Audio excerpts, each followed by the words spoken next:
دي بيلا بعد أول كورس حراس كلبة اتعلمت كلمة السر وبقت تعمل كده بعد ما دي كانت بقى كده بيلا. أول لما جت. اول لما بلمس الكلبه خجوله بتتكسف على طول، عايزه تنام، عايزه يتطبطب عليها، فانا مش عارف اخليها بس دي سلسه كانت ازاي. بيلا أول لما جت زمان. كلبة حرفيا كانت بتخاف من كل حاجة، بس قدرنا نخلص من الخوف الزايد من أي حد غريب أو التوتر واللعب الغير مبرر. يعني الكلبة لما كان حد بيهجم عليها هي بتلعب معاه يا إما بتجري منه تماما زي ما احنا شايفين كده. حالتها الصحية كانت زي ما احنا شايفين، الكلبة ما كانتش بترضى تاكل أصلا وكانت بتتجاهل أي خطر بيقابلها. النهارده هنشوف بيلا الكلب الجيرمان شيبرد هل هي بقت كلبة تصلح للحراسة ولا لأ، وهنشوفها كمان في الطاعة، وكل ده هيحصل بطريقة واقعية جدا وهي في إيد صاحبها. قيموك يا ايش ويعملوا لايك للفيديو. قيموني واعملوا لايك للفيديو وشير واكسبوا. صلي على النبي في الكومنتات وقول ما شاء الله ويلا نبدأ. انت جاي ليه يا ايش النهارده؟ ليه تستلم؟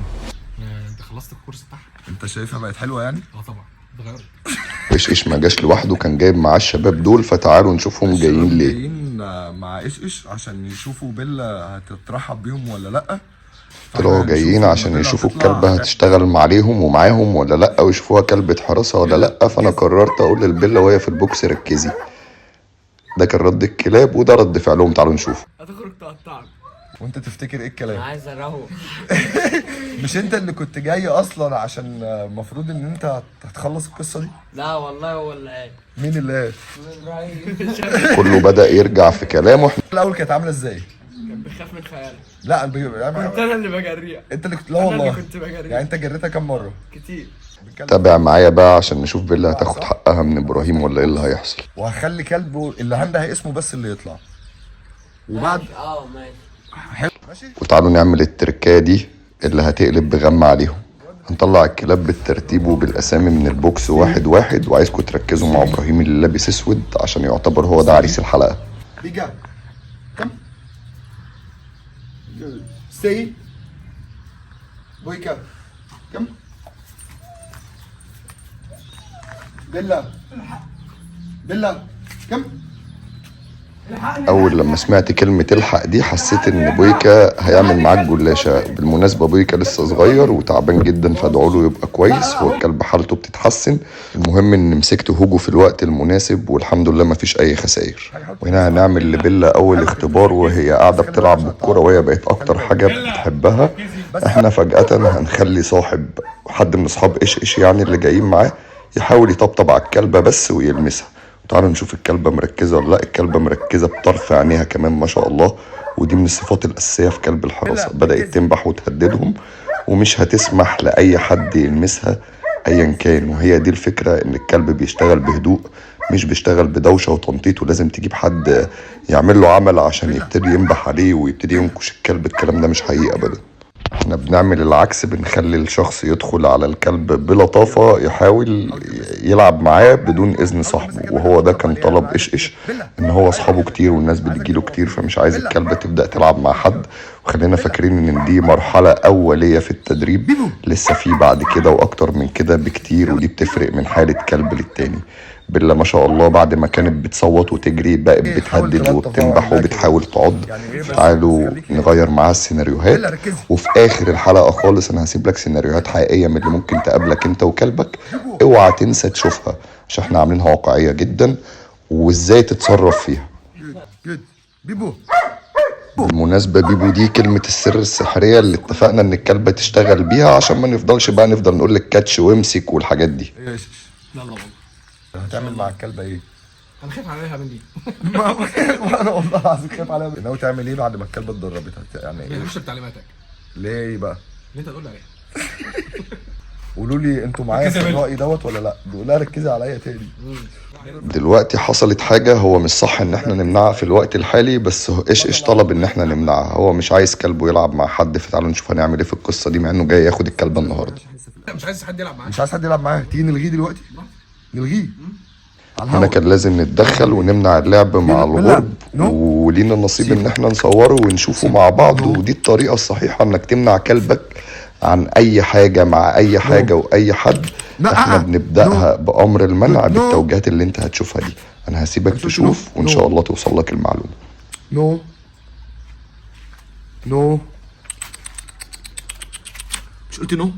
بنأكد على امر المنع اللي هي اتدربت عليه اوريدي، بس ما جربتش في اللعب مع ناس تانية لان الكلبة اصلا ما كانتش بتلعب بالكورة. احنا عملناها خليناها تحب الكورة بمعجزة، فانا عشان كده ما كنتش عايز الغيه دلوقتي، بس هو طلب كده. خليكم متابعين وشوفوا هنلغيه بالجامد ازاي وهتعمل ايه في الولد لما يجي يقوم يلعب معاها. هي بس مش هتبقى مش عايزة تلعب معاه. مش هحرق لكم الفيديو، اتفرج. نو، زق الكرة بايدك كده بالراحة، ولا نو. نو يا بيلا. جود. ولا نو. نو يا بيلا. نو. قلت نو. الكلبة بدأت تاخد الموضوع نو يا بجد. بيلا. تابع اللي جاي عشان التغيرات سريعة قوي. ولا نو. نو يا بيلا. كافئ. جود. نو. كافئ. جود. نو. ولا نو. نو يا بيلا. وبعد ما الكلبة ابتدت تتقن الموضوع هنديها المكافأة الكبيرة. هتاخد الكورة بإيد صاحبها بعد ما اتمنعت عن اللعب عنها، ودوت بيوصل للكلبة معلومة انك العبي بس مش مع اي حد. طبعا الكلبة. خد الكورة. ولا نو. نو يا بيلا. نو. هنا كافئنا الكلبة بشكل صح وخليناها تاخد مكافئتها بشكل مظبوط. هنبتدي نصعب الموضوع وندخل الشخص اللي عايزين نمنع اللعب معاه وهنشوف رد الفعل. الكلبة ابتدت تتجاهل الكورة وتركز معاه. طلبت من صاحبها يكافئها. التعزيز الإيجابي أو المكافأة في الوقت المناسب سر من أسرار التدريب. بصوا هنا ما شاء الله بدأت عايزة تشتغل عليه. ده عملت 2 في 1. دي ما لعبتش وهجمت. يلا كده. بص بقى التحفيز والتعزيز الإيجابي بيعمل إيه، وبص فرق النتيجة وحماس الكلبة وإن هي خلاص بقت عارفة إن هو مش جاي يلعب. والله ما هسيبك تلعب معايا. تستاهل المكافأة الكبيرة تاني. تعالى نشوف رأي إيش. رايح فين؟ الحلقة ما بدأتش، احنا لسه هنشوف إيش هيعرف يتعامل معاها في الطاعة ولا لأ، وهنشوف الكلبة بقية سيناريوهات الحراسة اللي قلت لك عليها في الأول. هسيبها لك في آخر الفيديو، تروحش في حتة. ايه؟ يا بيلا. بيلا. قول يلا. الكلبة مش مستجيبة معاه خالص ومش فاهماه وهو مش فاهمها، لان انا كنت بطلب منه كتير انه يجي يبتدي يطبق مع الكلبة. هو كان دايما ما بيجيش. هم زيارتين 3، فدي نتيجة الزيارتين 3 فقط للموضوع. بس تعالوا هنبتدي نوجه إيش من الاول تاني، لان انا مش هديله الكلبة غير لما يعرف يتعامل معاها. وعايزكم تقيموه من 1 ل10، لان انا هوعده بخصم كمان شوية ومش هياخد الخصم غير لما انتوا تقولوا. الوقفة دي محسساني ان شكله هينجح. تفتكروا هينجح ولا ايه؟ لا انت كده ساحب معزة. دي مش كلبة، دي كده. ده كده معزة ماشي. ولا هيل. بيلا هيل. بيلا هيل. ايوه كده جود هيل. هنا قلت احتمال ينجح اكتر، بس الكلبة برضو مش هتركز معاه خالص، فهو هيبتدي يتحداني تحدي اكبر وهيبتدي يشتغل زي ما هنشوف كده. هيشتغل اوف ليش. تعالوا نشوف بقى هو في الليش ولا من غير ليش. طب الكلبة كده باظت ولا ايه؟ طب استنى اقول لك على حاجه. شايل اوف ليش. انت بتاع الاوف ليش. في اخر الحلقة قول لي ايش هياخد كام من 10، لان احنا هنبدأ نوجهه ان هو ازاي يقدر ياخد تركيز الكلب بشكل صحيح. مع ان انا كلمته في الموضوع النهاردة بس كذا مرة، بدأ يروح يمين وشمال وهنا وهنا، والكلبة بتحاول تتهرب من التدريب او هو مش عارف يحفزها. بصوا بقى هنا هنبدأ اول الكلام، بس عنده لسه تصرفات كتير غلط هنعدلها مع بعض قدام شوية. انا عايزك تتابع عشان الحلقة دي هتفرق معاك ومع كلبك كتير قوي. انت كده فهمت اللي قلناه؟ يعني المرة دي هتعملها صح؟ بيلا. يلا. هيل يا بيلا. بص هيل كده. هبدأ اشرح له حركة الهيل بالايد الفاضية من غير وريني في ايدك فاضية. التوجيه بالكلب، علشان الكلبة حافظة توجيهات الايد الصحيحة. فتعالوا نشوف هيعرف يعملها ولا لا، وانتوا برضو قولوا لي رايكم في الكومنتات عشان هيفرق معاه كتير جدا. لا هيل يا بيلا. هيل يا بيلا. الحق ده عملتها.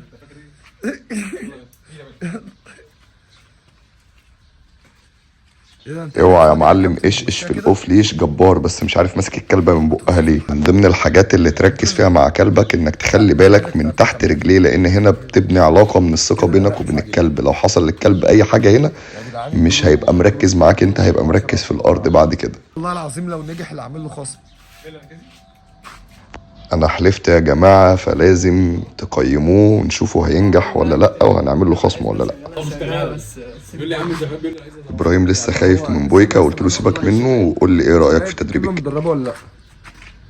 100. طب وايش مش عايزه تمشي معايا حلو ليه؟ عشان انا موجود. لا انا ما بهزرش والله، ليه مش عايزه تمشي مع ايش؟ ممكن يكون مش عارف يشغلها. يعني انت شايف ان هو مش عارف يشغلها؟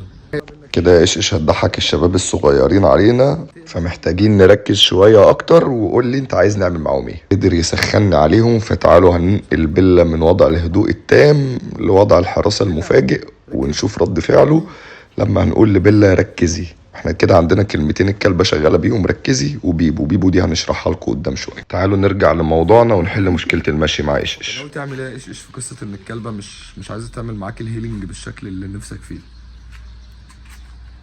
حساسها. قال لي هسايسها، فمش عارف هيعرف يسايسها ولا لا. انا لقيت الموضوع قلب معاهم بجري، بس النتيجة بقت احسن. خلينا عايزين نشوف الشكل الاخير لايش قبل ما يمشي ببيلا هيبقى عامل ازاي. وخليك مركز علشان اللي جاي ده سيناريوهات حراسة من اللي بتحصل معانا في الشارع والناس الرخمة اللي بنقابلها في الشارع وهكذا. بصوا بعد توجيهات كتير ايش هيعمل ايه. بص الحركة دي، ايه ده حركه الايد دي؟ بص بقى وانت راجع عايزك فجاه تديها ستوب في 6 في داون. ورينا بقى المهاره، عايز مهاره. يلا هوب داون. ستي. روح بقى لحد اخر الجنينه الناحيه دي. ده انت اللي مدربها دي يا كابتن؟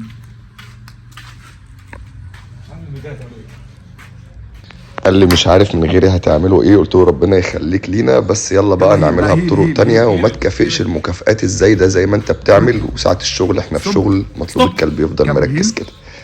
كمل هيل يا هيل. بيلا. لف وارجع. ايوه كده. يلا لف على طول. لا هيل ولف. لف يا بيلا. هيل يا بيلا. جود جيرل. ستوب. ست. خليها ست. لا خليها ست. يلا سيبها وروح. ستي. وده التغيير، انك ما بتخليش الكلب يحفظ سيناريو معين، هو متدرب على كله بس انت مش دايما بتقف في نفس الحتة. النهاردة عايزكم تقيموا ايش وفي اخر الحلقة قول لي ايه رأيك في تدريبات بيلا، وقول لي مستواها في الحراسة كمستوى مبدئي عاجبك بنسبة كام في المية. عايزينك تفرجنا كده لقطات. شكله قرر يفرجنا حاجات حلوة، يلا نشوف. طلب الليش، فتعالوا نشوف هيعمل ايه. ايش ورانا مستواه في الطاعه. انا عايزكم تقيموه من 1 ل10.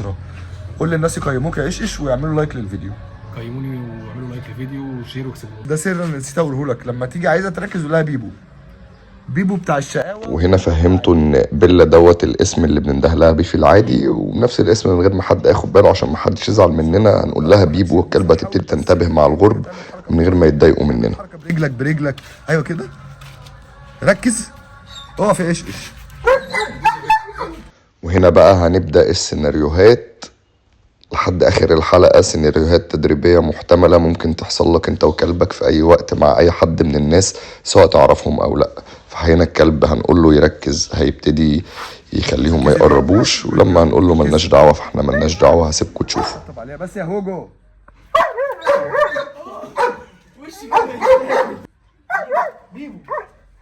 بيبو حاول تحط ايدك على دماغها كده. بيلا ركز يا بيبو. وزي ما احنا شايفين الكلب أول لما هتبتدي تحن وتبقى لطيفة بنعيد عليها الأوردر ركزي، فبترجع ما تسمحش يعني للشخص ان هو يطبطب عليها ولا يبقى لطيف. طيب انا دلوقتي عايزك وانت ماشي يا ايش تقول لها ملهاش دعوه بحد، وتمشى جنبهم بعد ما هي كانت عايزه تعضهم بصوت عالي كده عشان الناس تسمع. مالناش دعوه بحد يا بيبو. ايوه كده انت يلا. هنا معديين بالكلبة والشباب بتعمل مؤثرات صوتية بس قايلين لها ملناش دعوة. يا بيبو. الصوت بقى كانكم هتخوف. ايوه كده جود جيرل. نبدأ نقول لها ركزي، وبيعملوا نفس المؤثرات، مفيش حاجة فيهم اتغيرت، بس لسه مهند بيمد ايده بطريقة غريبة. هنبقى نعلمه ان شاء الله في المستقبل. لو شفتوا الكلبة ما سمحتش اول لما بتسمع كلمة ركزي وكلمة بيبو كلمة سحرية لما يبقى معناش حد. لما يبقى في حد غريب عادي يقول لها ركزي، انما لو عندك حد صاحبك او قريبك ومش عايز الكلبة تلعب معاه اختار كلمة عادية. بيلا ما شاء الله مش سامحة لأي حد بالمرة انه يقرب. مجرد ما بتسمع الكلمة دي بتبقى طبيعية، مجرد ما بتسمع الكلمة دي بتبتدي تهددهم تهديد مباشر زي ما احنا شايفين.